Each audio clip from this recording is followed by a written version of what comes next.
Good morning, everyone.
Is the slide visible to you all?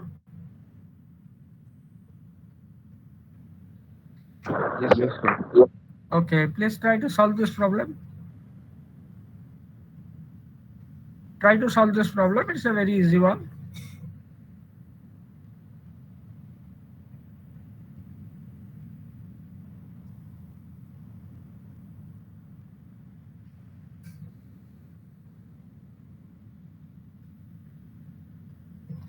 So here the cyclotron frequency is given.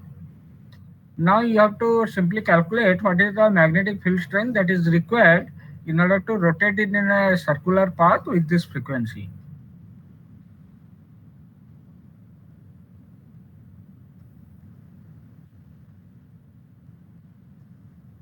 Okay. One thing nobody is asking me, that is, here I have written that it is emitting electromagnetic waves. So how it is emitting? Because whenever a charged particle moves inside a magnetic field, it not only experiences a magnetic force, but it also helps in radiating electromagnetic waves. So that is how the electromagnetic waves are actually produced. And we used to modulate some audio signal or video signal or data signal over it and use it for our purpose. Okay. So all those things we'll study in the last chapter, that is 32 number chapter. So for the timing, consider that there is an electron which is actually moving in a circular path with this frequency. Now the question is, what is the magnetic strength that is required to circulate this one with this frequency? Okay, do it.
Yes, anybody got it?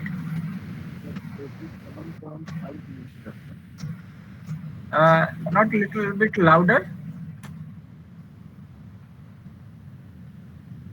a Sir, little bit louder. 87.5 millitesla. Okay, 87.5. Okay, let me check it. What about others? Millitesla. Very simple formula. Over here, the frequency is given as Q M by B, Q M into B.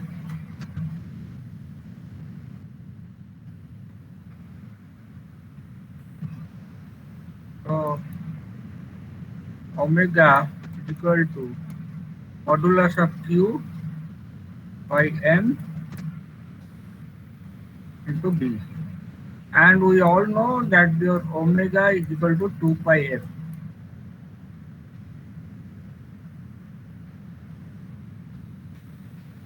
So f is already given to you. Q you know the value, M also you know the value. So you have to only find out the unknown quantity, that is B over here. So B is equal to,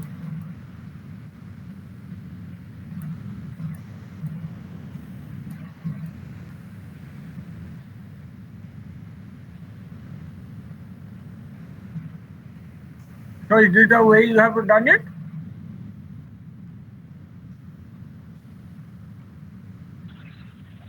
Yes? So can you repeat?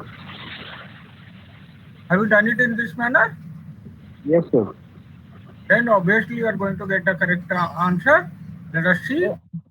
Sir, it will be 87.5 millitesla, milli, 10 to the power minus 2. Okay, let us see. Yes. So it is going to be equal to,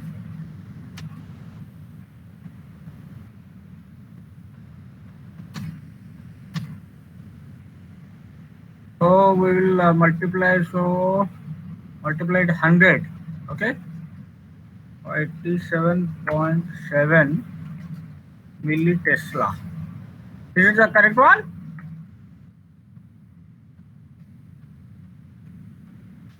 I hope this is the correct one.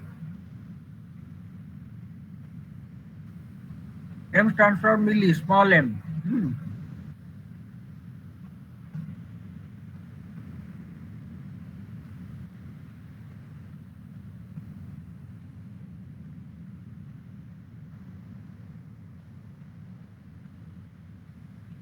Okay. Now we'll study about this magnetic. Actually, have I taught you this one? Magnetic force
distribution in the direction of by making use of right hand thumbs rule.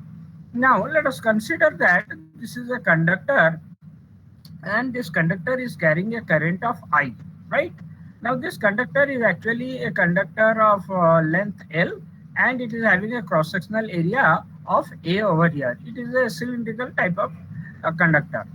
Now let us say the current I is flowing from the bottom to the top of this conductor.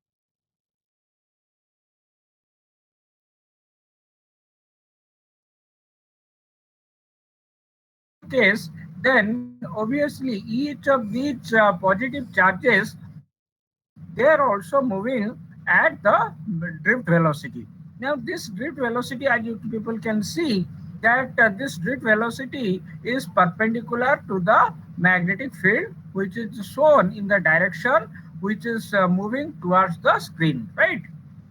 That means over here it is actually moving perpendicularly to the magnetic field. So obviously, if you are trying to put your right hand thumb's rule, then your thumb is obviously going to direct in the direction of the F vector that it is shown over here. Now this F vector is nothing but the Fm, that is your magnetic force. Now we all know that your magnetic force is given by Q times of V vector cross Q vector, B vector. So it is written over here. Now the thing is that obviously it is not a single positive charge which is actually moving, because this is a conductor which is actually carrying a current, and a current means it is a column of positive charges which are actually flowing through the entire conductor. Now over here, if this is the case, then your magnitude of your F vector or Fm vector will be given as Q times, that is the total charge that is moving. Okay, for the time being, let us consider a single point charge that is positive in nature. So it will be QVD sine 90 degree. Okay, so this is going to be 90 degree. So now why it will be 90 degree? Because we all know that the drift velocity and the magnetic field are perpendicular in this case. So naturally sine 90 degree is going to result in 1. So ultimately the magnitude is going to come as QVD into B, right? But now let me tell you that we are actually interested for the entire conductor carrying the current, not for a single point charge. Now, if that is the case, now let us revisit the concepts that we have studied in bringing out the relationship between your current and the drift velocity and the charge. So over here, we know that your current I is equal to N times of Q Vd into A. Okay, so this is something we have already covered in chapter number 25. Now over here, as you can see, this N is nothing but the total number of charges per unit volume. Q is the charge of each of these particles. Each of these particle is moving at a drift velocity of Vd through a uniform cross-sectional area of A. So if this is the case, then obviously your Fm is, since this we are actually referring to an entire conductor, therefore over here in place of this Q, we can write that it is equal to N times of AL, because what is N? It is the total number of charge per unit volume.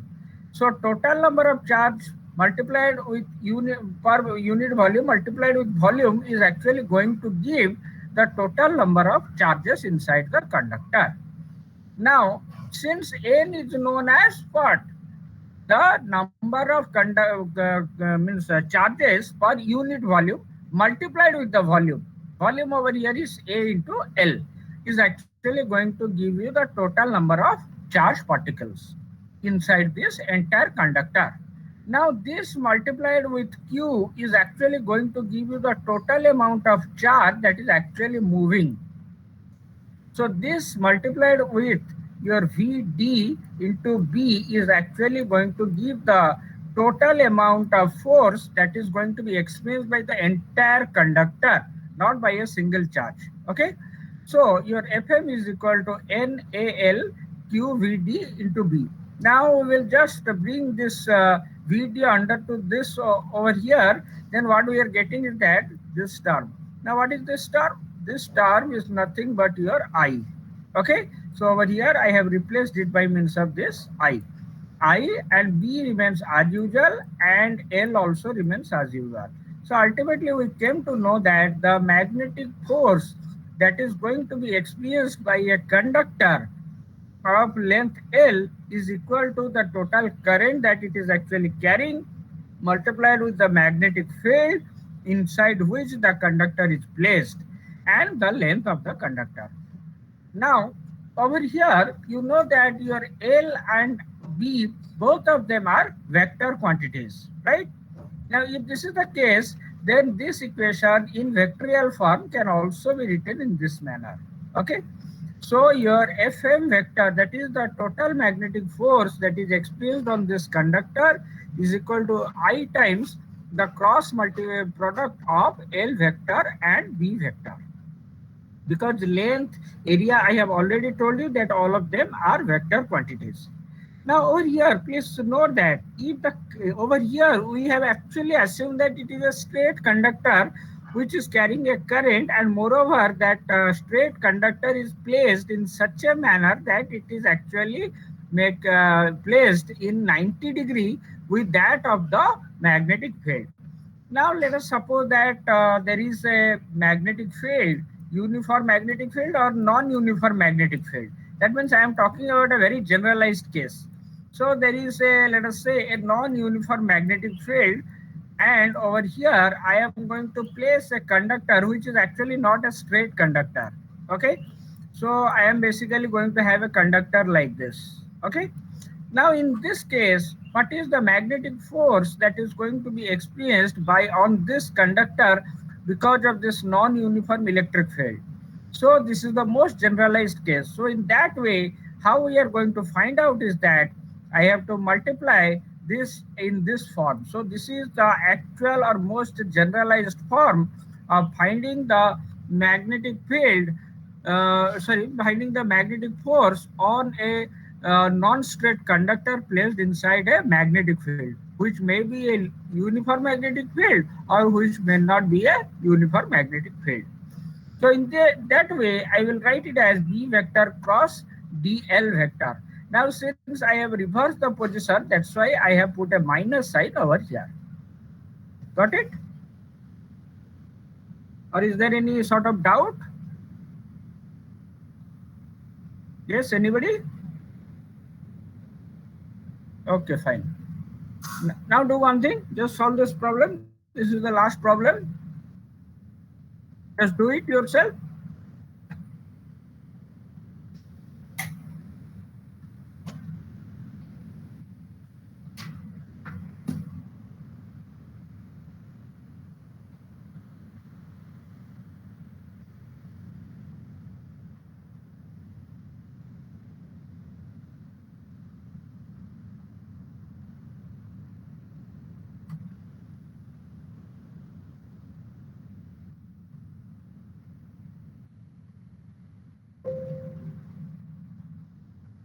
Now in this problem, actually these axes are not given.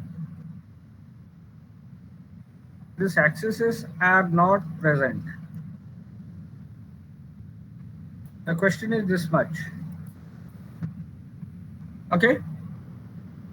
The question is actually this one. So there is a straight conductor,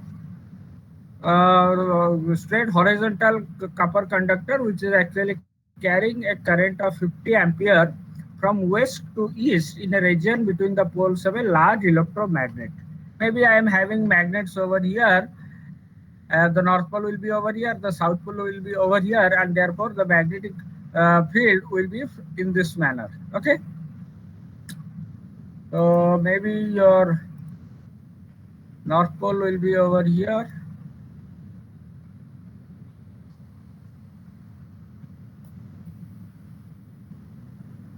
So this may be the north pole.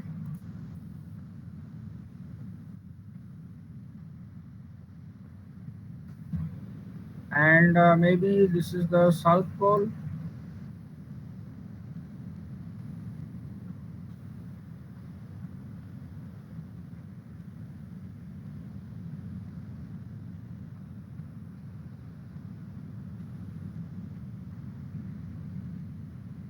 Maybe this is the south pole.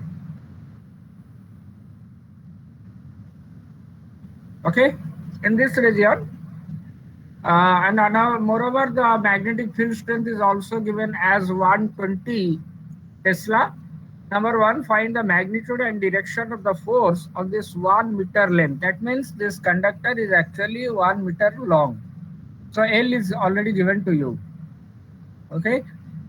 Now, in order to solve these types of problem, because here both magnitude and direction is there in the question, so you have to find out both the magnitude and direction. So for that, what you have to do is that always remember in these cases, always draw the axes. Okay. So this is your y-axis. Then we should also draw the x-axis. So this is your x-axis.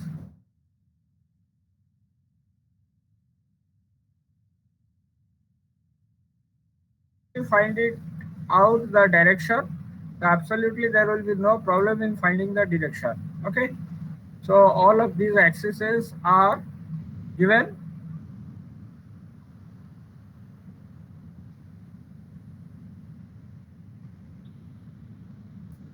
So these are the axes which are given in this problem.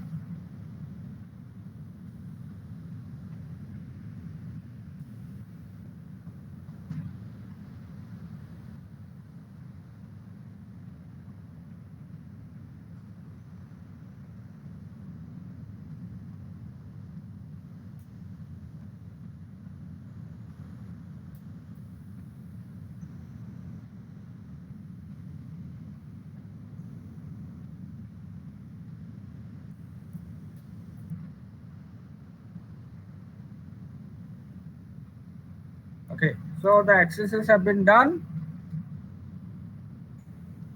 Now you just solve the problem.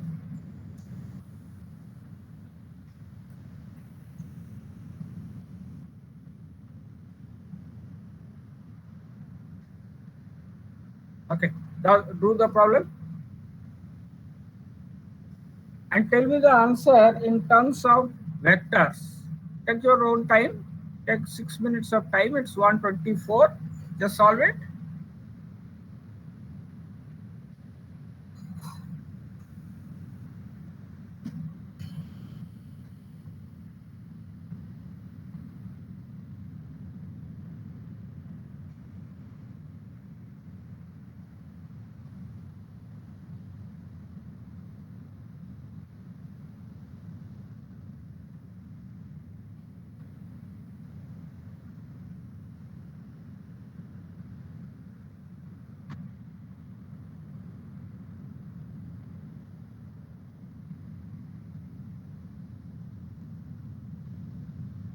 Yes, have you got it?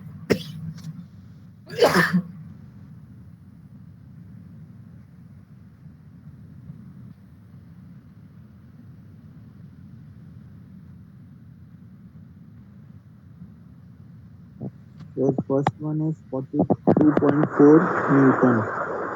I cannot hear you. Please tell me loudly.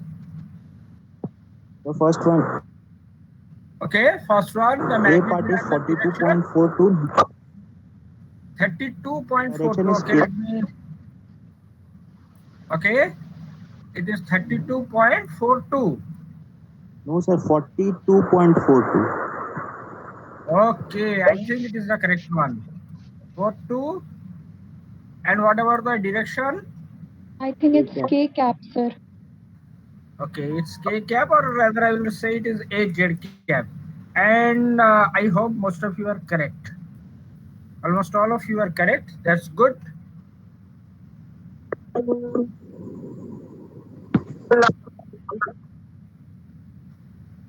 Okay. Is there anyone who is not getting this answer?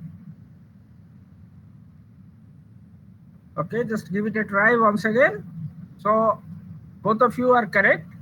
It is actually the magnitude as well as the direction. Both are absolutely correct. Thank you. Just a little bit try from others, and I will show you how we have solved it. Then we will move on to the next chapter.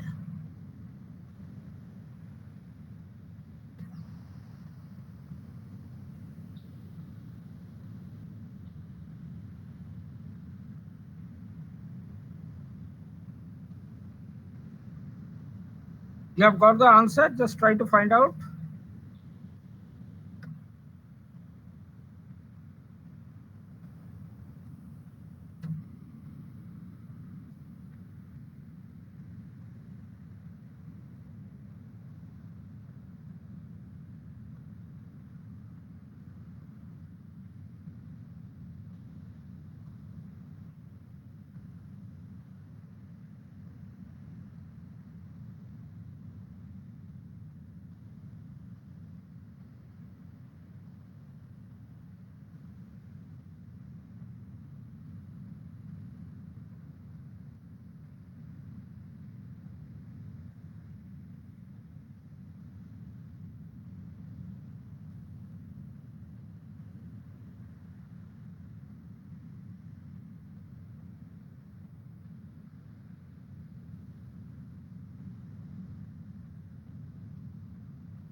Yes. Yes. The magnetic field. Maybe there is some network issue, I suppose. Sir, in B part, we have to orient the magnetic field. No, you have to. Yes, yes. Of course, you have to orient the magnetic field. So you have to simply orient the magnets in such a way that the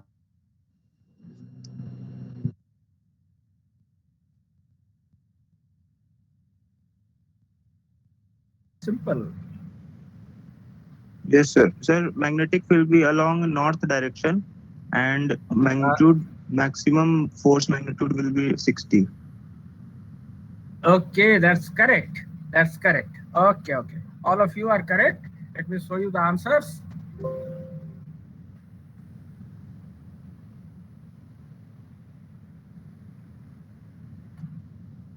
Just have a look. Those who haven't solved it, just have a look. Over here, B vector. Okay. So B vector is B cos 45 degree a x cap, or rather you can write it as I cap, no problem, plus B sine 45 degree J cap. Okay. So in total, your B is coming as given as 1.2 Tesla. Cos 45 is 1 by root over 2. So since it is common, so I have taken it outside, I cap plus J cap. Okay. Now what is force? Force is equal to I times the cross product of L vector and B vector. Now L vector is along the x-axis. Okay, so it is simply your I cap or AX cap, whatever be the case. So this entire thing multiplied with this one. Now AX cap cross AX cap is 0. AX cap cross AY cap is 8Z cap. So, or we can also write it as 42.43 K cap. So in this way, those who have answered it correctly, I am thankful to them. Those who have not answered it, please note it down. Next is, so this is part A. Let us solve this part B. So what is part B saying? It is saying that the force must be maximum on this particular horizontal rod. Now we have already studied, okay,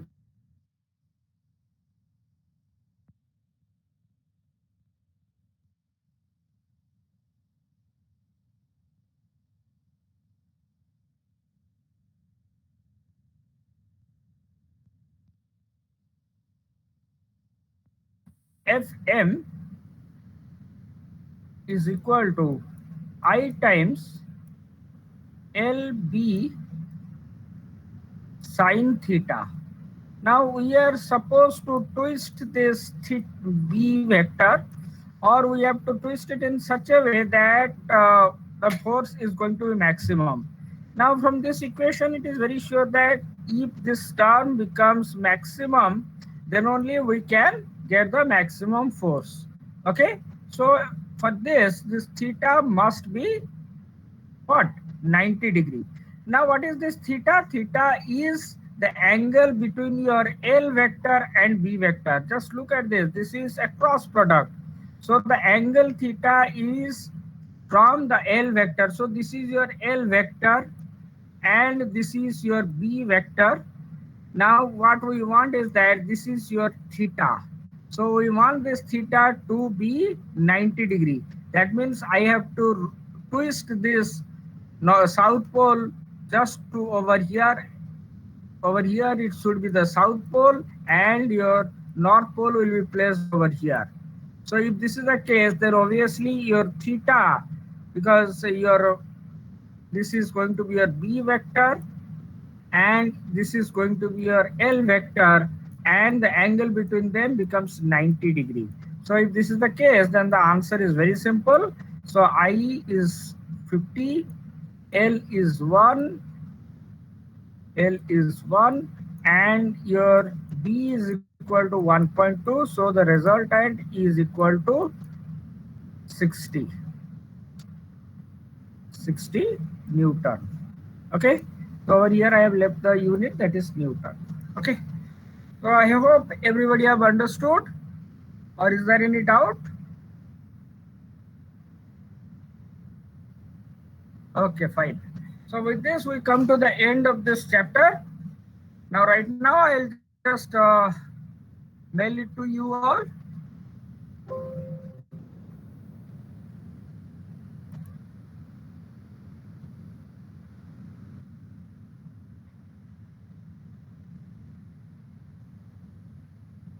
Just a minute, let me mail it to you all.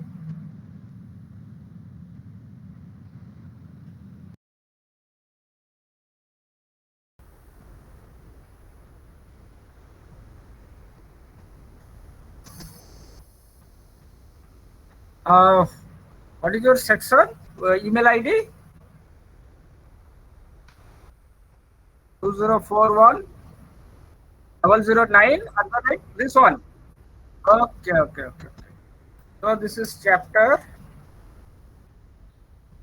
27. Okay.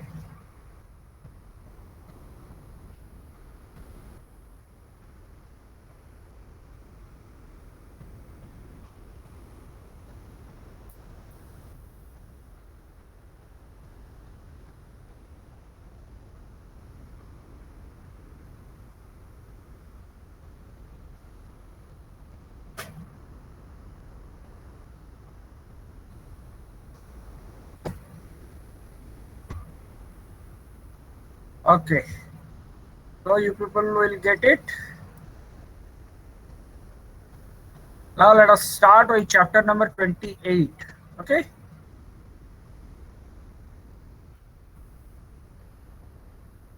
Yes. Actually, I have told you that I'll be talking to the coordinator sir, but unfortunately, a couple of days back, his father expired, and that is why I don't feel that this will be the right time to talk regarding all these things. So please wait for 5 to 6, maybe around 10 days, because after the obituary ceremony, will be in touch with him, and whatever information I will have, I will share it with you. Please don't worry, because after all, it is my duty to make you able to appear for the exams. So don't worry about that. Whatever is required, I'll definitely try to fulfill all those things. And well before time, I will be informing you. And if at all they will tell that no, we will be conducting the exam on all the 6 experiments. So even in that case also, I will share the manuals. I'll explain the manuals in detail to you all about the calculations and other things. And maybe because there is a partial unlock process in Bhubaneswar, so maybe possible I'll talk to the HOD physics department, and if possible I'll go to the college and ask the assistance of few teachers to conduct the rest 3 of the experiments. I'll talk about all these things, so please don't worry, because right now we will only focus on completing the course, because we are not very fast. By now most of the teachers have started with chapter 29 and we are still stuck at 28. Okay. And another thing, let me share it to you. Today, I'm very sorry to say that in the lab class, I will not be available actually, because I have to go and take my second dose of vaccine. So maybe I will start the class at 2 o'clock and continue it up to 3 o'clock. And in that class, I'll be showing you the video for this chapter number 28. If you people are interested, I can also mail you all those videos, no problem. I can also mail it to you all. And only today class, from the next class onwards, I'll be taking it, the theoretical class I will take. No playing of videos and nothing like that. So today class only just adjust it. Okay.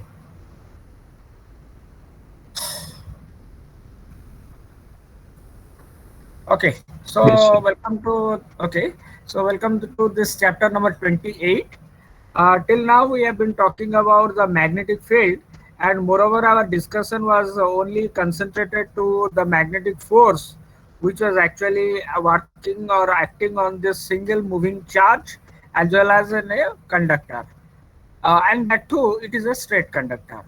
Now we also learned some important similarities and dissimilarities between your magnetic field and your electrostatic field. we have already discussed about that. Just let us have a little bit brief idea about what we actually studied in chapter 27.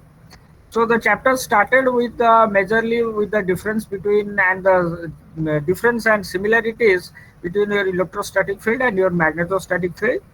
Over there, the most important one is that in case of your electrostatic field, a stationary or a moving charge experiences a electric force, whereas in case of magnetic field, only a moving charge is going to experience a magnetic force.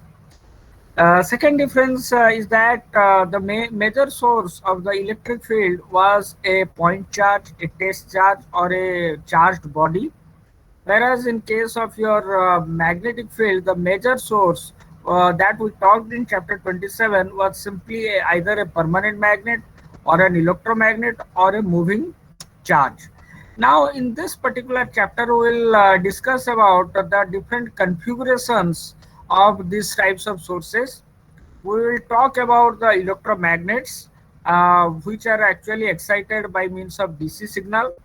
We'll talk about your solenoids. We'll talk about the toroidal transformer, toroidal magnets. We'll talk about the current carrying loops. We'll talk about the magnetic force that is experienced not only by straight conductors but also by not means non-straight conductors. So we'll discuss all about this thing. And in addition to this, we will introduce a very important law, which is very popularly known as Ampere's circuital law. Now, this law is actually having a good analogy or similarity with that of the Gauss law.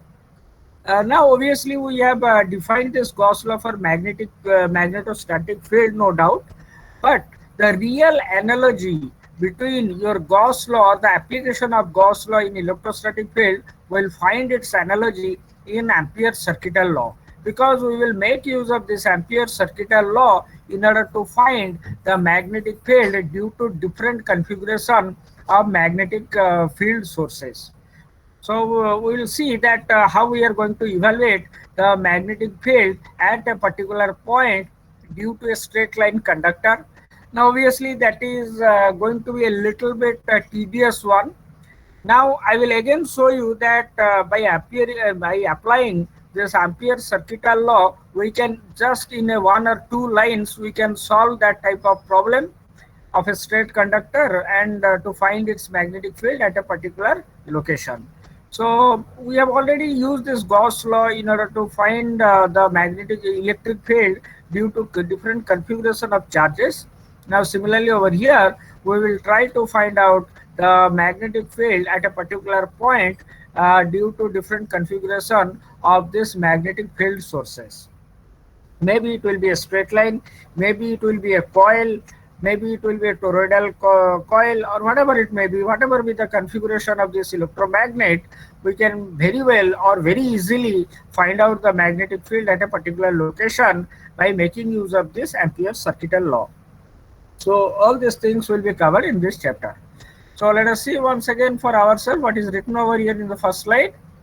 A charge creates an electric field and an electric field exerts a force on the charge. So this is quite common, we have already studied. But a magnetic field exerts a force only on a moving charge. So a charge creates a magnetic field only when the charge is moving. Now it is true that in a magnetic field, if the charge is moving, it is going to experience a force, magnetic force on itself. Now, is the reverse true? Yes, the reverse is also true. That means if a charge is actually moving, it is also going to create a magnetic field. Now, a very simple example, let me give you. So, by now, almost all of you have studied in your plus 2 that if a conductor is carrying a current, it is going to produce a magnetic field around itself. Rather, I will say if the conductor is carrying a DC current, then it is going to produce a magnetic field around itself in the form of concentric circles. Okay. Now over here, the conductor is actually carrying a charge. It is carrying an electron which is actually moving inside the conductor, and it is because of the movement of this electron that you are actually getting a magnetic field. So the reverse is also true, that a moving charge is going to create a magnetic field. Okay, so the next point says our analysis will begin with this magnetic field created by a single moving point charge. We can use this analysis to determine the magnetic field created by different configuration of current carrying conductors. So when I am talking about different configurations, I mean to say it may be a solenoid, it may be a toroidal magnet. So different types of magnet we will see, and we will see how by passing a DC current through them, they are going to create a magnetic field, and how this magnetic field is going to look like. All these things we will cover in this chapter. Once we have understood how a single point charge, single point moving charge is producing a magnetic field. Okay, so all these things we will cover in this chapter. So let us now move on to the chapter. Okay, so first we'll cover, or we'll try to understand how a magnetic field is created because of a moving charge. Okay, now let us consider that there is a charge Q which is positive in nature. Okay, and it is moving at a velocity v. Okay, if it is moving at a velocity v, then I have told you that your magnetic field is going to be created because of this moving charge. So two things. Charge is moving inside a magnetic field, it will experience a magnetic force. So this is one thing. The other thing is that if the charge is actually moving on its own, or because of the influence of any field, or because of some external agent, then also it is going to create a magnetic field. So two different things. In one case, we are experiencing a force, and in the other case, the moving charge is producing a magnetic field. Okay. So now we will talk about the second case. Second case means when there is a charge which is moving in a velocity of v, then it is going to create a magnetic field. If that is the case, then we know that magnetic field is a vector quantity. Then we have to determine what should be the magnitude of that magnetic field created by the moving charge, and we will also determine what should be its direction. Now just have a look. Obviously here this is a empirical formula. Let me tell you what is an empirical formula. An empirical formula is a formula which you actually derive by continuous experimentation, because there is no mathematical derivation for that.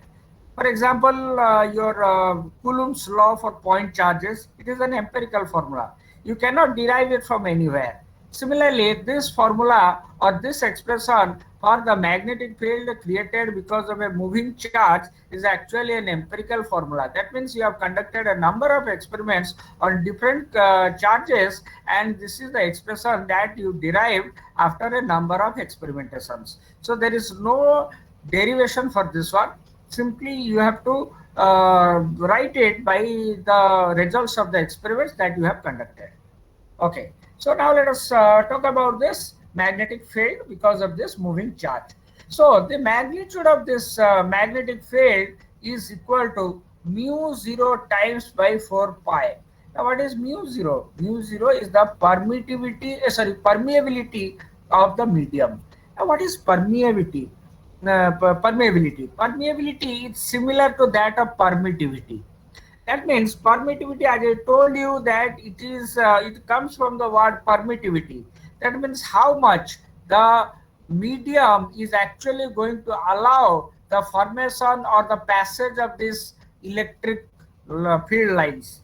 Similarly, your permeability is designated by the symbol mu, and mu 0 is nothing but the permeability of the free medium or vacuum. So if a charge is actually moving through a vacuum, then we will write the permeability as mu 0. If it is passing through a conductor, then we will write mu, and mu is nothing but the permeability of that conductor. So mu 0, as the name suggests, it is coming from the word permeable. Permeable means penetration. So how these magnetic field lines are going to penetrate into the medium is actually going to suggest the permeability of that medium. More the penetration, more will be the permeability of that medium. So As I told you, that experiment shows that the magnitude of the magnetic field is directly proportional to the magnitude of the charge as well as the velocity of the charge. And sine theta, that is the angle that this q is actually making with respect to the position vector of the point where you want to evaluate. Now I am not going to all deep into all these things because right now it will make some confusion. So in the long run I will explain you why the sine theta term is coming. So let us now keep our experiments, this expression as simple as possible. Now the experiment shows simply three things. One, the magnitude of the magnetic field created because of a moving charge is directly proportional to the magnitude of the charge, directly proportional to the velocity of the charge, and directly proportional to the velocity of the charge.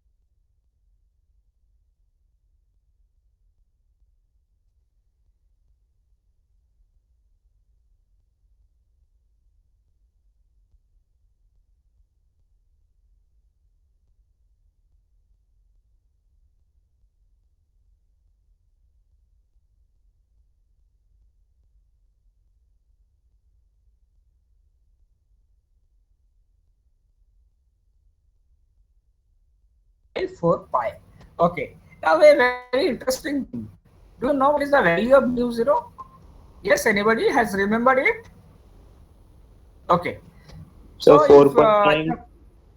So if 4 pi times 10 to the power minus 7.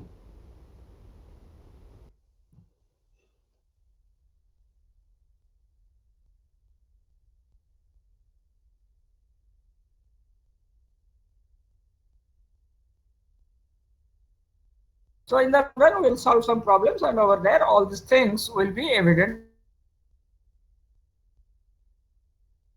to you. But obviously your magnetic field is a vector quantity, so it must be having a direction. So how we are going to bring out the relationship, or how we are going to bring out the expression for this magnetic field because of this moving charge? It is as simple as this. So your B vector is going to be equal to mu 0 by 4 pi q V vector cross R vector divided by R vector to the power 3. Or in other words, we can say, because we all know that your AR cap is nothing but R vector by R vector modulus. So over here, if I'll replace this, just look over here, if I am going to replace this R vector by means of this AR cap, then obviously over here, I'll replace it as a r cap divided by r vector. So over here it becomes r square. So in this way we can also write the equation or the expression for the magnetic field in vectorial form for a moving charge. Is there any doubt over here? It's a very simple one. I don't think there will be any doubt. But now let us talk about this r vector. What is this r vector? What is this sine theta? Let us talk about all those things. Okay. Now suppose let us say I have something like this. I have an axis. So let us say this is your x axis. This is your y axis. And this is your z axis. Let us say. And there is a particle over here, positively charged particle, and let us say it is moving in this direction. And when it is moving in this direction at a velocity of v, and I am interested to find the magnetic field at the point P in the space. Please remember it is in the space, and its coordinate, let us say, is 3, comma 1, comma let us say 2. So let us say this is any arbitrary point where I want to find what is the magnitude of the magnetic field that is going to be produced because of this positive charge moving along this direction at a velocity v. Now how we are going to do that? Now in order to do that, just look over here. First we have to apply the right hand thumbs rule. Now if you are applying the right hand thumbs rule, you will see that when this charge is actually, let us say this is a conductor, okay, this is a wire through which this current is flowing. Therefore, let us consider one of the positive charges which is actually a part of the current. Now, when this one is moving in this manner, it is actually going to produce a magnetic field. Now, how to determine the magnetic field? Is there any very easier way? Yes, of course, we will use our right hand thumbs rule. How we are going to do that? Now, it is a little bit different from the right hand thumbs rule that is applied for magnetic force. Over there, you are actually using 4 fingers and your thumb. Now also you will do that, but the only difference is that you will simply take your thumb with the 4 other fingers to be called, okay, just like a thumbs up. Thumbs up, you have seen the symbol of thumbs up, that is a soft drink, cool drink. Okay, so it is just a thumb with all the 4 fingers curled together. Now just place your thumb along the direction of this V vector. Okay, so if you will do it, then you will see that your fingers are called in the direction of the magnetic field, because you all know that whenever a current carrying conductor is carrying a current, the magnetic fields are going to be concentric circles in this manner. Okay, so they are going to be concentric circles of various varying radius. So over here you are just applying your right hand thumbs rule in order to determine the direction of the magnetic field. So over here it is very sure that your magnetic field direction will be in this manner. Okay, from the in the clockwise direction if the current is moving along this axis in this manner.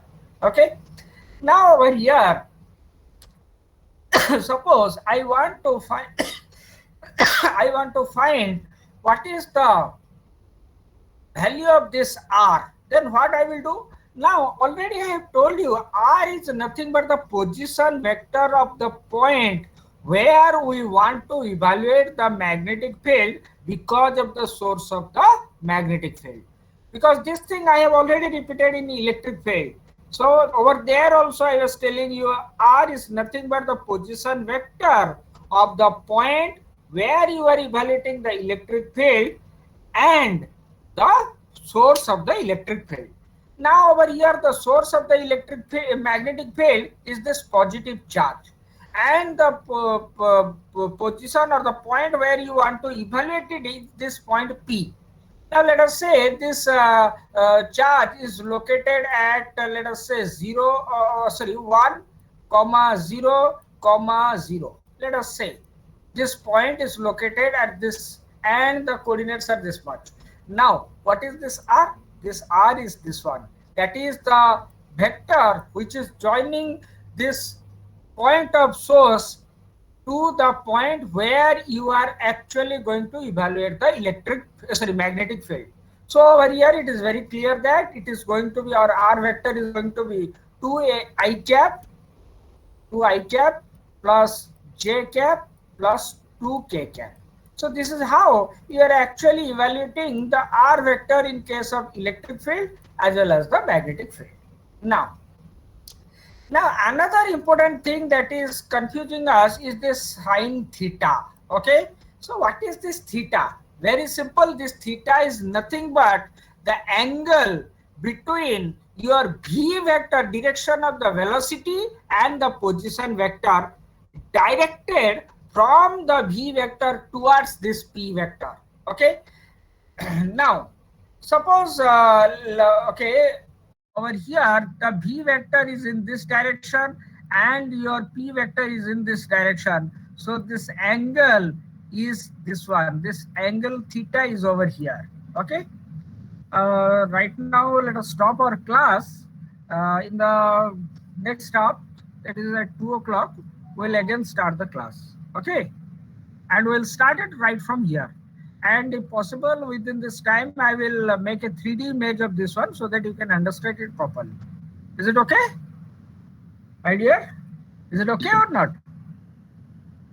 Okay.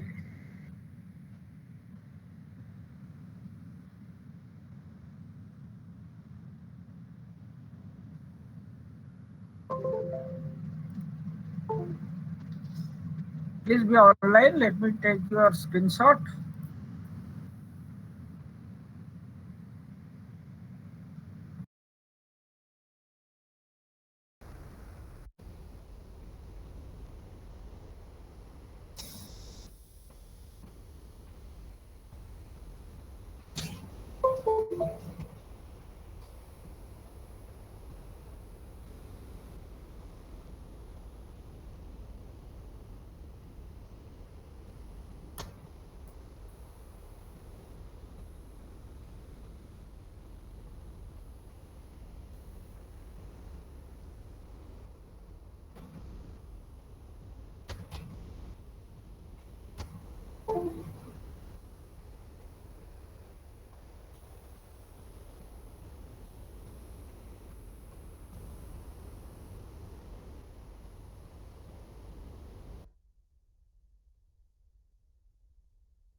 Good afternoon, all of you.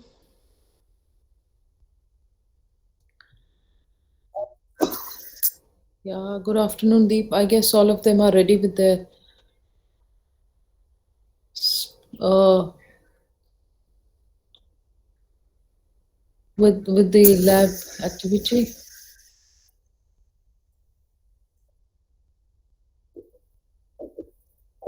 Why?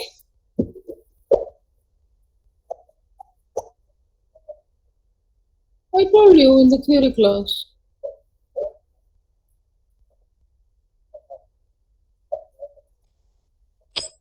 Tell me, even if I did not confirm that it will be held on Thursday, did I not tell that I'll conduct it in the class and everyone has to do it? So why is it that they are not ready?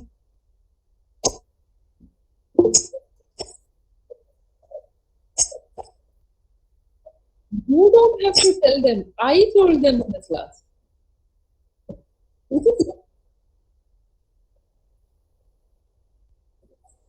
Very good.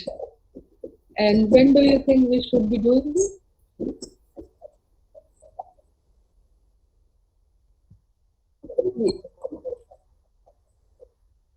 We have a class on Saturday. Hmm. Okay. Hmm.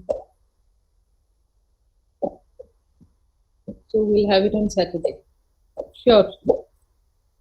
So now if they ask you, you will tell them that Saturday is for sure.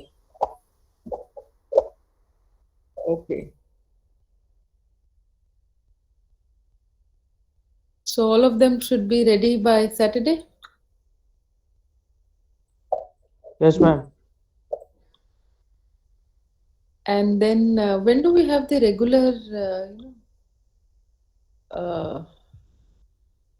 the lab on Tuesday? So let me put it on record now that on Tuesday we are going to have the PowerPoint presentation. Okay, the informative speech. All right. Hmm. Can you explain that informative speech? I didn't get it. Have I taught you already?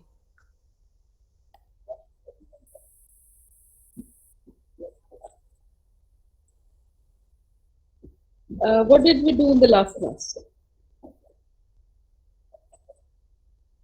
Okay, so Anisha, you have some issues with that, with the speech, or what? What exactly? Yeah, I haven't attended this. Okay, so you want me to repeat everything, or what? Ma'am, just briefly. Okay, okay, so I maybe I can recapitulate everything. Yeah, that we can do. Give me 2 minutes.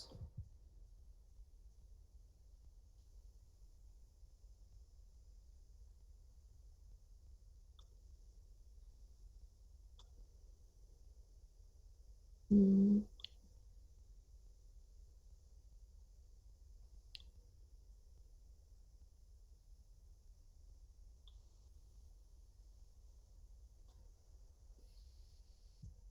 Okay.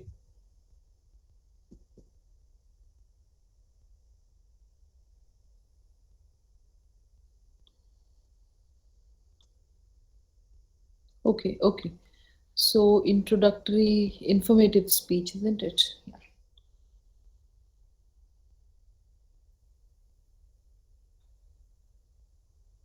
Okay, so for all of you, just to recapitulate what informative speech is, Anisha, listen up carefully, and anyone who wants to.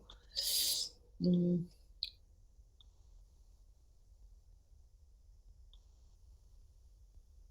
okay.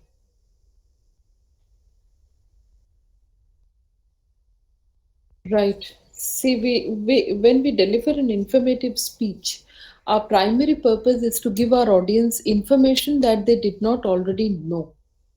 So that's the first thing that you must remember, that when you're selecting a topic and you're preparing an informative speech, it must be a topic which your audience might not know before. So the information that they might not have before, and that's important because your purpose is to pass on the information to your audience.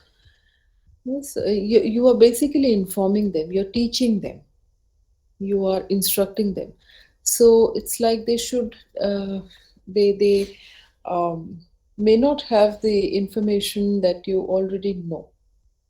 That's one of the primary objective of informative speech.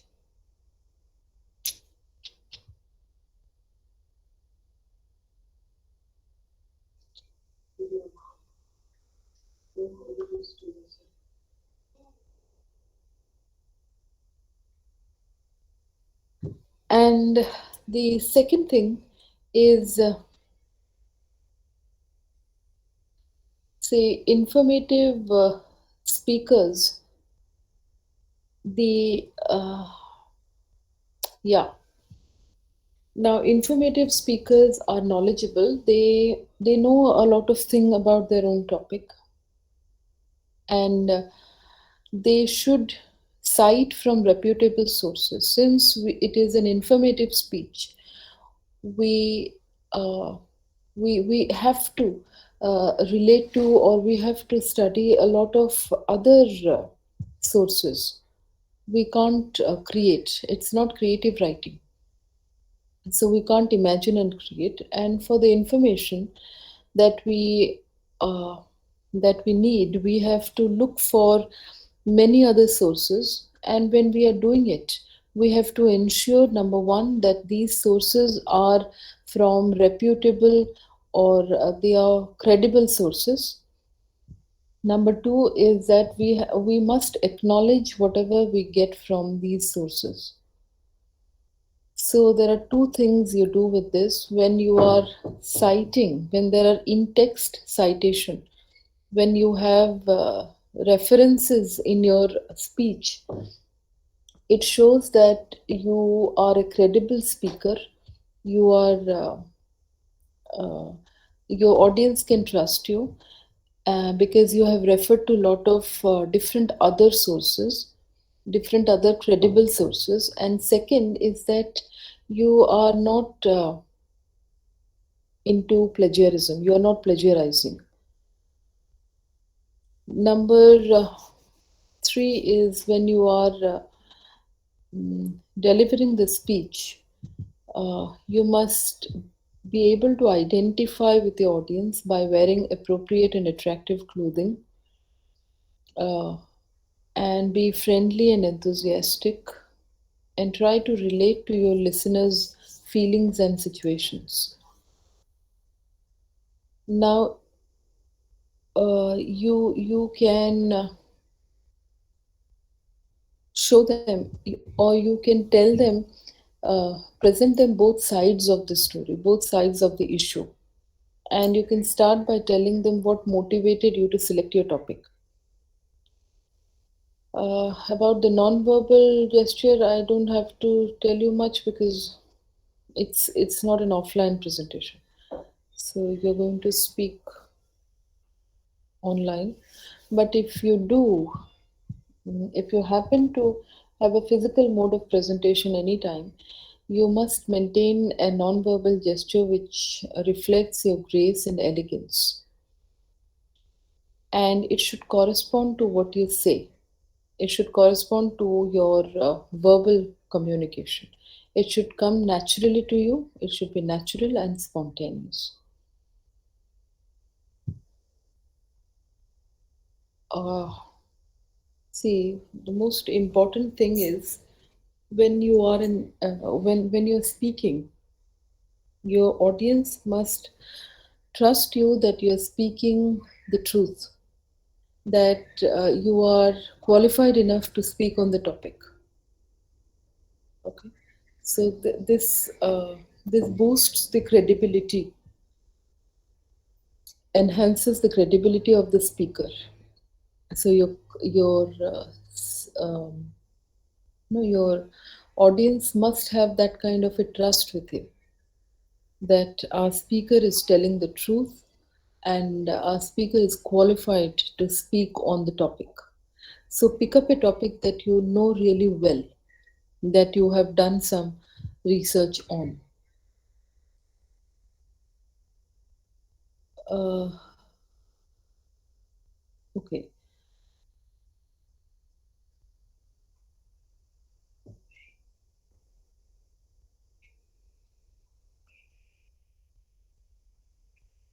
Is Sudhanshu there in the class? No, I guess. Yes, ma'am. Yes, ma'am. Okay. So Sudhanshu, mm, maybe I don't know uh, if you'd like to start off with your you can make that an informative speech when you're demonstrating. So that could be a rehearsal, that could be a practice session for you in the lab, uh, if you want to. I mean, there's no such Yes, ma'am. thing, but I just thinking maybe this could be a rehearsal. So, we can give you some feedback for the changes that you can do in your presentation, or if it is fine, and then you can go ahead with your recording. So, if you want to, you can demonstrate that as part of your speech. I don't know if it is up to you. You decide. But this could be a practice round for you. Yes, ma'am. I was thinking about the same. Yeah, yeah. Since we are anyway doing a informative speech, so uh, nothing better than a practice ground like this. So you can rehearse here, and you also get the feedback of all of us. So think on that. Okay. Now, now there are four types of informative speeches, Anisha. One is definitional, descriptive, explanatory, and demonstration. So, if you want to define a concept, that also comes under under informative speech, because you are defining a concept. You can either define a concept, a theory, or a philosophy, or some kind of an issue. And when you're doing so, I was giving the example of the atomic theory. If you want to define atomic theory, you'll have to go to the historical derivation. You'll have to look at the historicity way back to the Indian Rishi Kanada, who talked about atom, and then a Greek philosopher who also speculated about atomic structure, and then coming to the present, Dalton's theory, uh, his classification, and then how you find that flawed because of the experiments. So if you're defining something as a mode of your informative speech, you have to start off with the historical derivation, with the background of the subject, with the definition, with classification, and the current research. So that's definitional speech. I'm just quickly recapitulating for you, Anisha. If you want to deliver a descriptive speech, you have to, or you can talk about a person, you can describe an animal or a place or any object. But while doing so, you have to make it a little interesting and extremely vivid and detailed for your audience to pick up with what you say. So they get the word picture. Now, descriptive speech in that sense is a little, what do you say, is is little intriguing, because you need a good amount of vocabulary.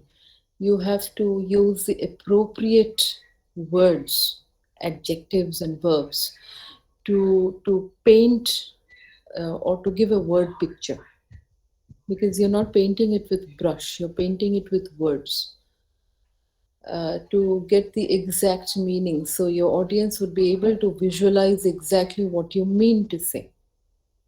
Be very specific, vivid, and detailed. That's descriptive speeches. For example, when we say a fresh apple and a crunchy apple, there's a difference. When you replace the word fresh with crunchy, uh, the image that comes to the listener's mind is completely different. Okay, so when you're using a descriptive a descriptive piece of writing or a descriptive speech, you have to be very, very vivid. Maybe someday I'll show you a story. It's a very small story, written for the kindergartners, for very young kids. But you must read the story for the kind of vocabulary, for the kind of vividness the story gives us. All right. Now, explanatory speech is nothing very different from descriptive speech, except that in explanatory speech, you focus on how and why. Why is it like this? Or how is it like this? And what could be the possible consequences? And then you have the demonstration speeches. So, Sudhanshu, I thought you can use demonstration speech as your project, as your activity. Now, in a demonstration speech, you have to demonstrate. You have to explain your audience. For example, you want to tell them how to bake a carrot cake. You have to tell them the sequence, and the quantity of ingredients that you use, and the step by step procedure that they need to follow. It could be a process, it could be a procedure, it could be an application that you can teach or you can instruct your audience to learn, or it could be a course of action. That's demonstration speech. Now, the three goals for informative speech is to arouse the interest in your audience. Please remember that informative speeches are extremely dry because you need to inform them. You are giving them an information. So, you devise ways in which you can make it more interesting by using very colorful and lovely visuals, or by using illustrations, colorful illustrations, and giving them some information which they have never heard of, very unusual facts and figures. So you can make your speech interesting by giving them unusual facts, by giving them some really vivid illustrations and examples, and making your visuals very colorful. Presenting information in a way that can be understood. Yeah, so the focus is on this understanding. If they don't understand, they won't be interested. So if you are going to tell us in detail the technicalities of operating a submarine, then probably half of the audience would fall asleep. You have to make it interesting. And your speech will be interesting if your audience understands. And if they understand, they remember. Remembering also uses another technique, that of repetition, which all the teachers use in the class. We build on repetition. Why? Because we want you to remember things, remember vital information, vital theories. So you can build on in this technique of repetition. You can intermittently repeat your key idea for your audience to remember, and use colorful visuals. You can begin, or you can begin your speech by telling them a story or anecdote, or you can get into you can also narrate or make it humorous, but please remember that the humor should not be very it should not be dark humor, and should not be offensive to anyone. Okay, so I guess avoid information overload. Don't put in a lot of information. You hardly get 7 to 10 minutes. So don't give in a lot of information, maybe 5 to 7 minutes of time. Use a simple language. Don't have to use a lot of technical jargons and cliche. And yeah, make your speech memorable by building in repetition, by using wonderful visuals. Okay, so please remember that the primary goal of informative speaking is to increase your listeners' knowledge so that they can make informed choices. Is that all right, Anisha? Or All of you, would you require any clarification on this? Yes, ma'am, I get it. Yeah. So, So, ma'am, we have to choose any topic, like any informative topic. So there are 4 types. You can go in for any one. Sudhanshu, Okay. like for example, Sudhanshu will be picking up demonstration. So you might go in for descriptive. You can describe a place or someone, a person. But yeah, what I meant to say is when you are picking up descriptive, you need to be extremely vivid. You must paint. You must assist your audience to visualize everything that you see. They should be able to visualize when you're describing. And or else you can talk about definition or explain some concept.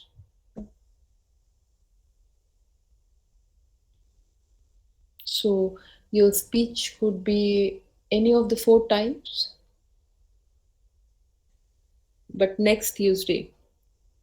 So Deep, if your friends ask you, tell them that this Friday, sorry, this Tuesday. Let me also tell you the date. Hmm. No, 6th, I guess. 6th of July.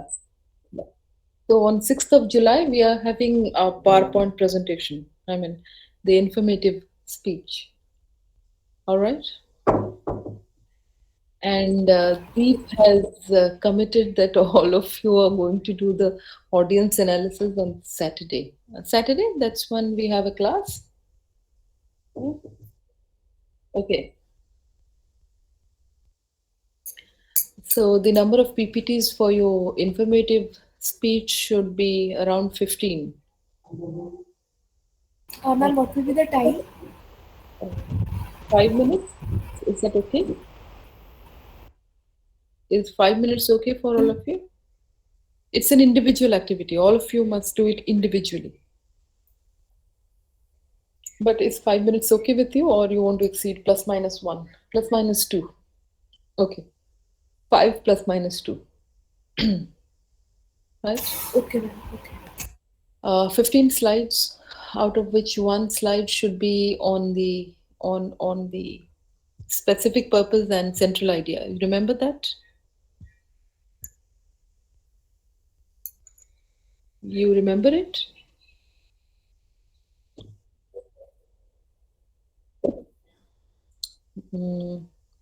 One slide should be designed like this.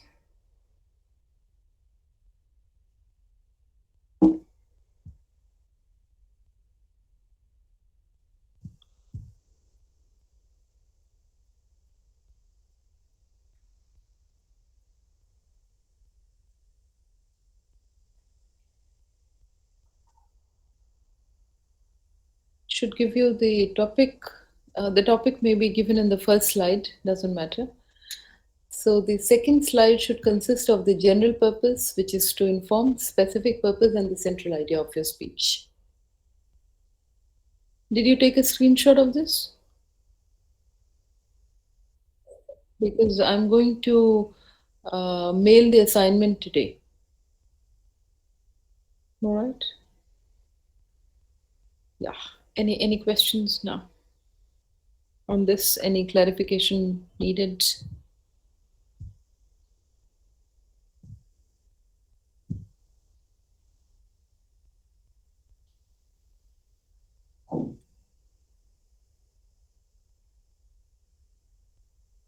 Nothing?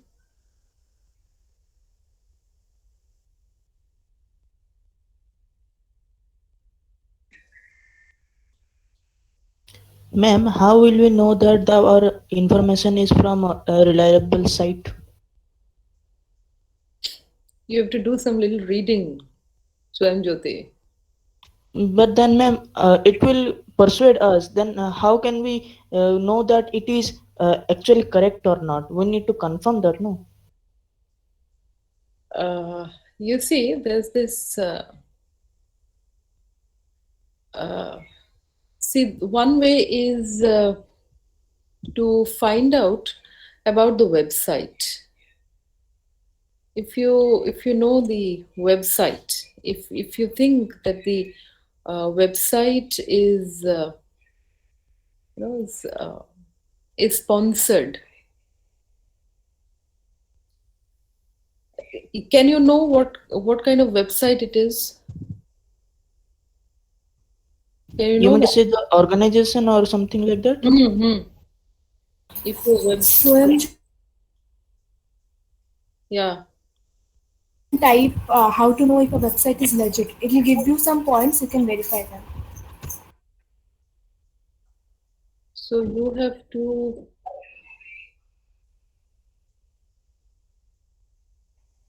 uh, check on the check on the website if the From website different is sources? sponsored. No, see if the website is sponsored, say for example by ISIS, then you know that the source that I'm taking is not objective and credible.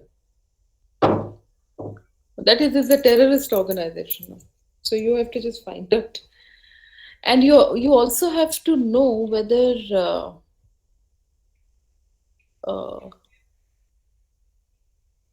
give me a minute. Yes, you also have to find out whether the person that you're quoting is an expertise on the subject. If the person has Ma'am, written, then what about the Wikipedia then? not all entries in the Wikipedia are credible. They give you Yes, all. ma'am. That's what I'm saying. That there is not any single person that we will say that this website is not good. It is Mhm. Wikipedia. It's like official type. Not exactly You have official, to but it's like that. see, why do you have to collect all information from Wikipedia? Now, if you do No, go to some. Wikipedia, yeah, there are those there are those links highlighted in blue, isn't it? Go click them. There must be some good papers. So maybe you can have a look at those papers. There are reference sources given at the end of an article, of an entry. So you can maybe use some of those reference sources. Or Yes, ma'am. you can use some advanced search like Google Scholar, and you get to know. Okay. But whenever you are using a website, find out whether it is sponsored. If it is, who is sponsoring it? If it's a university, good, okay. But if it is hideous organizations, then don't go for it. Right? Yes, ma'am. And you can do some advanced search also. Okay. Okay, ma'am. Now we will go to the next unit.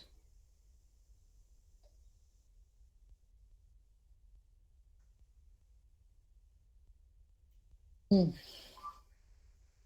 How do you frame, how do you formulate your introduction and conclusion of the speech?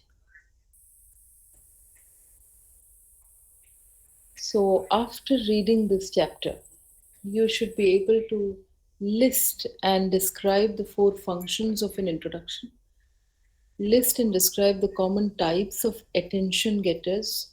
How do you gain attention of your audience? And that's the job of the introduction. To gain the attention of the audience, describe and implement strategies for preparing introductions, list and describe the four functions of a conclusion, list and describe common types of conclusions, and describe and implement strategies for preparing conclusion. Okay, so in this chapter we are going to focus on introduction and conclusion. Now, functions of introductions. What is the function of an introduction? Gain attention and interest, gain goodwill, clearly state the purpose, preview and structure the speech. So, what is the function of an introduction? What do you do with an introduction? Introduction must clearly state the purpose of your speech.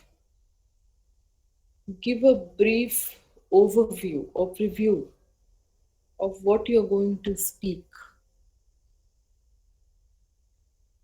It employs attention-getting strategies to gain the attention of your audience and gain the goodwill by creating bond or identification with your audience.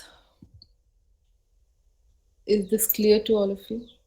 What is the function of an introduction? 4 things. To help create identification, create bonding with your audience, create a bond, identify with your audience through your introduction, gain their attention. When you are on the dais, you must gain the attention and interest of your audience. Why should they listen to you? Clearly state your purpose. Why are you here? What are you going to speak? And give them an overview of your speech, of what you're going to speak. So I think I've told you this, the entire speech should be designed with these questions in mind. What am I going to tell them? Or what will I tell? What I tell? And what I already told them. So in the introduction, you have to tell them what you're going to tell them. The body takes care of what you tell them, what you actually tell them. And the conclusion summarizes what you have already told them. All right. Now, what are the attention-getting strategies? Tell them a story, refer to an occasion, or refer to some recent or historical events, or refer to previous speeches, your personal interest. You can also start by giving them some startling statistics. So they have an attention, they are attentive, they're curious as to why you're giving these startling statistics. Use an analogy, quotation. I mean, this might sound very silly, but when we were kids, our teachers used to tell us to start a speech with a quotation. So we started with a quotation, and then we used to say, "Respected sir, madam, my dear friends, and today I'm going to speak." So you can use that strategy also. So you can use a quotation, or you can ask a question. And you can start off with a humor. Okay. So,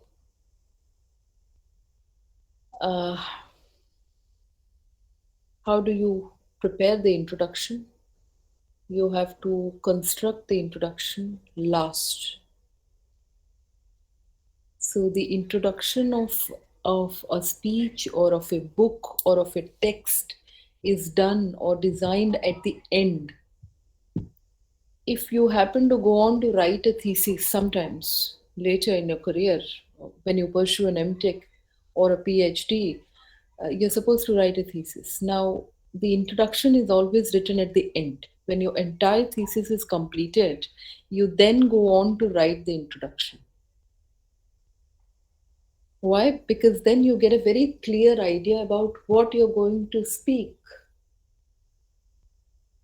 Because when you sit down to write the introduction, you perhaps do not know what you're going to speak. You might have a framework of an outline or an outline, but maybe you do not know what exactly are you going to talk. So the best way to write an introduction, and please spend some time drafting your introduction and your conclusion. Because even if no one is listening to your entire speech, they would at least listen to your introduction, and they might be dragged to listen to your entire speech. So the introduction must be an attention getter, and spend if you're spending 1 hour on writing the speech text, half an hour should be spent on the body and other things, and half an hour should be spent on writing the introduction and the conclusion. Even if they are one paragraph each, introduction should not be more than one paragraph. And conclusion also should not be more than one paragraph. Even if you're writing only two paragraphs, but you must take half of the time from your entire speech writing activity, devoting on drafting an introduction and a conclusion. Because those two paragraphs have the onus of your entire speech, of how effective your entire speech would be. And the onus lies on the introduction and the conclusion. So go about spending some considerable time on drafting the introduction and the conclusion, and always remember that the introduction should be drafted at the end, when you have a very thorough knowledge about what you're going to speak to your audience.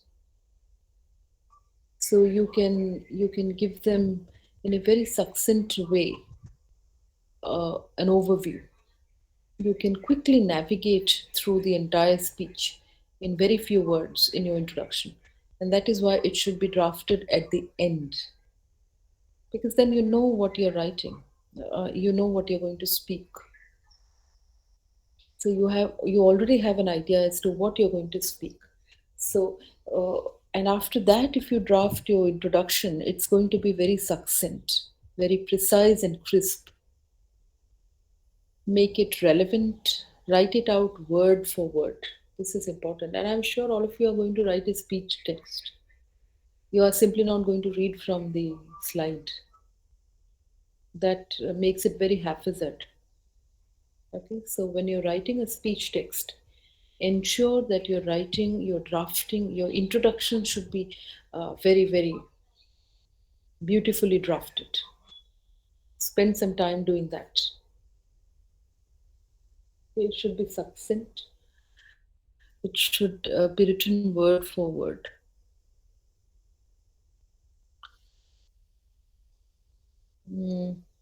Conclusion is prepare the audience for the end of the speech. It's not like you are speaking and the audience is completely engrossed in what you're speaking, and suddenly you say, okay, folks, that's the end. Goodbye. Thank you. No. You've got to prepare the audience for the end, for the conclusion. And there are different linguistic features that we use for it. Like, and there are also, vocal and non-vocal factors for preparing your audience for the conclusion. The non-vocal, from your tone, they get to know that you will probably now conclude. You're going to end it. And also the language structure. So now I'm going to conclude my speech, or now I'm going to summarize everything that I've told you.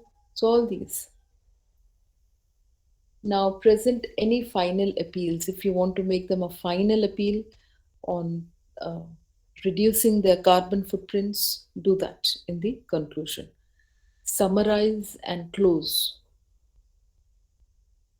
You have to summarize and then end. If it's a persuasive speech, then you need to end with a clincher. You make an appeal with a clincher. And compose the conclusions. You also have to draft the conclusion. Do not include any new information.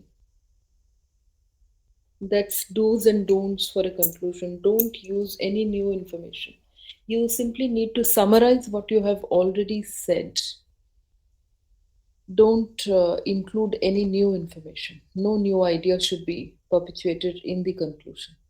Conclusion should be summarizing, making a final appeal to your audience with maybe a clincher, and conclude. So if you don't want to write the entire speech, I think you must But even if you don't, then at least write down the introduction and the conclusion. Yeah. Write it down and practice it. Practice the introduction and the conclusion. Okay. See, first impressions count.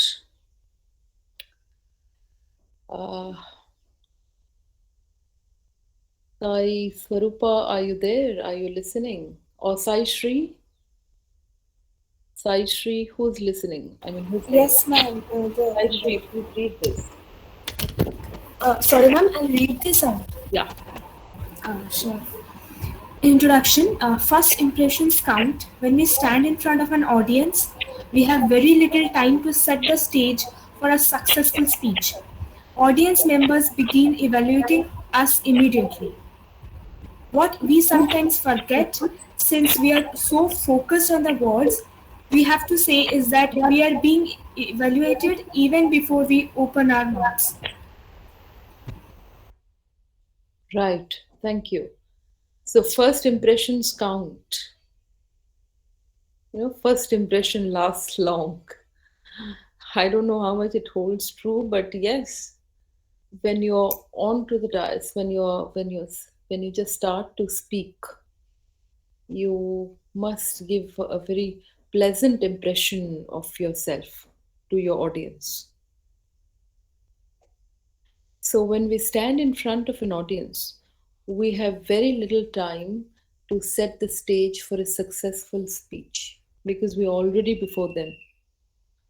So audience members begin evaluating us immediately. So the moment you come onto the dais, you stand before them to speak, they instantly start judging you, start evaluating you. What you dress, how you speak, how you move, everything. So what we sometimes forget, since we are so focused on the words, we have to say is that we are being evaluated even before we open our mouths. Even before we begin speaking, the moment we go out and stand before the audience, we are being evaluated by our audience as to what we are wearing, how we are dressed up, are we looking presentable? So all this, we are being evaluated. So and your first impression counts a lot because that sets the stage for them. Okay, so first impressions count. Now, even before you start to speak, you are being evaluated. You are being judged by your audience members. So, first impressions count. And who will continue this?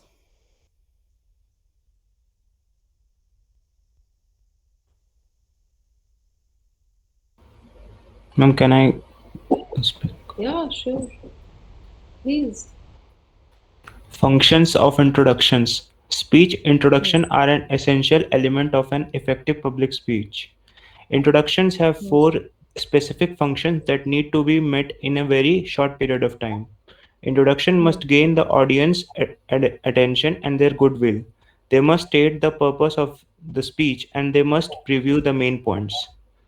These first two function of the introduction, gaining the attention of the audience and the goodwill of the audience, have most to do with the getting the audience to want to listen to you. Thank you, Ashutosh. So, speech introductions are an essential element of an effective speech. And introductions have four specific functions. Yeah. What are they? Introductions must gain the audience's attention and their goodwill. They must state the purpose of the speech and they must preview the main points. So you have to tell, and that's why I probably asked you to add add the information, the basic information. What is your purpose statement? What is your central idea? On the second slide.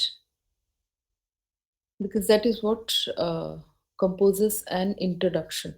What is the overview? What is you must give a brief overview of your entire speech in the introduction,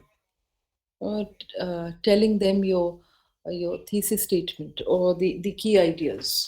What is your key idea of the speech, which is mentioned in the central idea statement and the specific purpose statement.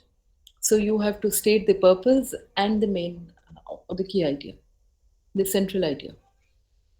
Now, the first two functions of the introduction is gaining the attention of the audience and the goodwill of the audience. And they have most to do with getting the audience to want to listen to you. So how do you want, how do you compel them to listen to you? Because only if they listen to you, they will, they will be attentive to what you speak, and you also develop a goodwill, creating a bond or identification. So the introduction has four basic functions. Number one, gaining the attention of the audience. Number two, getting the goodwill, audience's goodwill. It counts. Remember, co-orientational view of argument, goodwill, trust, credibility, relationship, all this counts because the strongest of argument fails if your audience doesn't trust you or feels that you're not qualified enough to speak on a particular topic. They will not listen. So gaining their goodwill and their attention is a Herculean task. And you have to devise ways in which they would listen to you.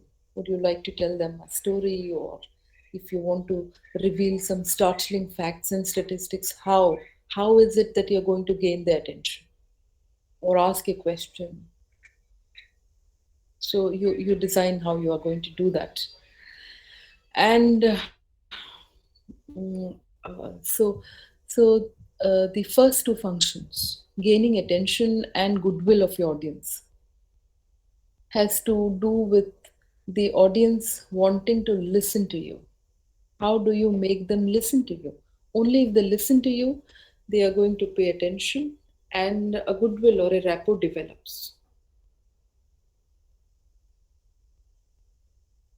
So the first function of the introduction is to get the attention and the interest of the audience. Now, gaining attention and interest is essential if you want the audience to listen to what you have to say, and audiences will decide fairly quickly if they want to pay attention. So audience, it's really tricky to handle an audience, because they have their own preconceived notions and ideas, and their own evaluating criteria for you.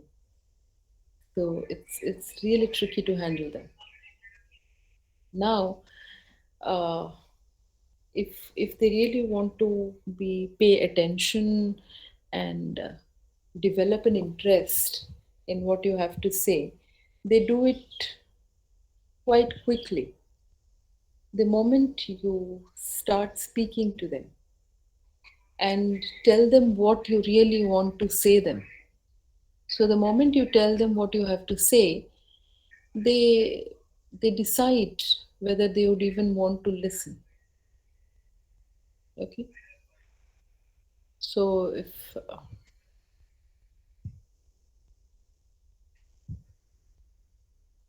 and who's reading this for me?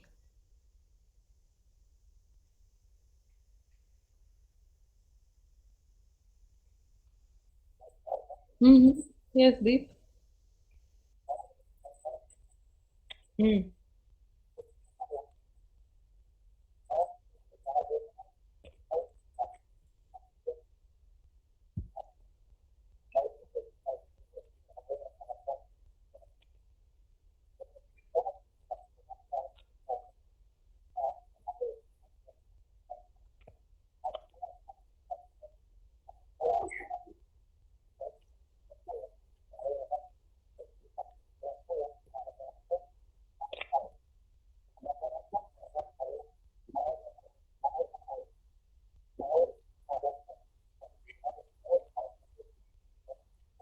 Thank you.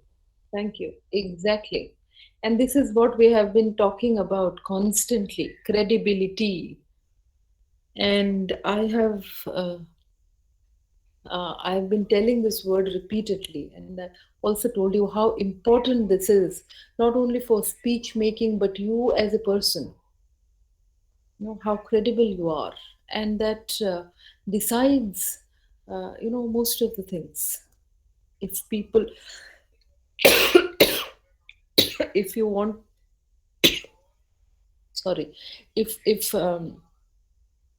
uh, if people even want to talk to you, or if people even want to have a friendly relationship with you, everything is decided on the credibility factor, ethos. So Aristotle, he's the Greek philosopher, Greek teacher, who talked about rhetorics, who talked about public speaking. He is the first person. I mean, uh, in the Western world. I'm not talking about the world. In India, we do have a lot of theories about rhetorics, but we don't follow our own theories well. Uh, but Aristotle was the first Greek philosopher who talked about speech making, who talked about rhetorics, and what Ma'am, are, yeah. ma'am, why we are not following that over Indian rhetoric theories? We have to uh, we don't know, we need to uh, put this question at the right place. I mean, it is the policymakers, the educationists who decide on the syllabus, who decide what our children should read. But uh, I, I, I might tell you this, that the logic part that we are reading in critical thinking has been anticipated long back with our Indian philosophy. Our Indian philosophy is quite rich. Not only philosophy, science, aesthetics, poetics. I mean, the entire branch of knowledge in ancient India was extremely rich, and my PhD project was on that. So I'm an English literature student. I used to study all the English canonical text in my masters. But then when I look back, I heard a talk and the speaker was talking about Indian poetic theory. Then I realized, I mean, I should take up this topic because there are so many things that the Indian rhetoricians, Indian theorists, Indian see who talked about Natya Shastra. Who was the first who gave theories on dramas? Bharat Muni, who talked about Natya Shastra, but we don't read them. It's not there in any of the Indian universities you go. You look at the English literature department. Now they have included some Indian texts and Indian rhetorics, but initially, no, they did not. We used to read American literature, we used to read British literature canon, we used to read other literature from other countries written in English, but we never read our own text. So I think this is a matter of debate and argumentation. We need to talk about this. Things are changing in most of the Indian universities, but we need a lot of change in the pedagogical structure, the academic structure. Because what the Western theorists told in the 20th century was long anticipated by our own Indian poeticians, by our own Indian poetic theorists. And that was my subject, my area of research. So, what Aristotle said, look at the atomic theory. What Dalton said was anticipated by Maharshi Kanad 2000 years ago. So, whatever logic we are studying from the Western point of view is very much there and in a more enriching way, in a more satiating way with our own Indian logic. But we don't read that. So, this is a topic of contention. Okay. Yes, ma'am. We have 6 Indian philosophies, and most of these theorists have taken ideas from Indian philosophy. So I think this needs to be debated. This needs to be argumented. Yes, Anisha. Lot of things. Of late I was reading somewhere that the Indian weavers, or I was the um, intriguing weaving pattern that we had in India, which was destroyed by the British because they copied everything from us.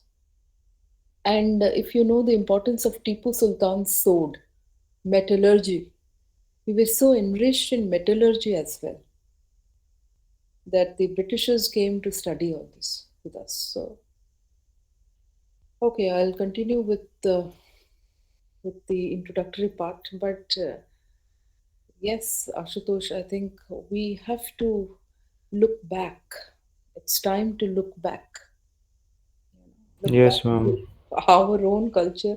When I teach critical thinking and all the logic from the Western point of view, I there's something that pinches me within.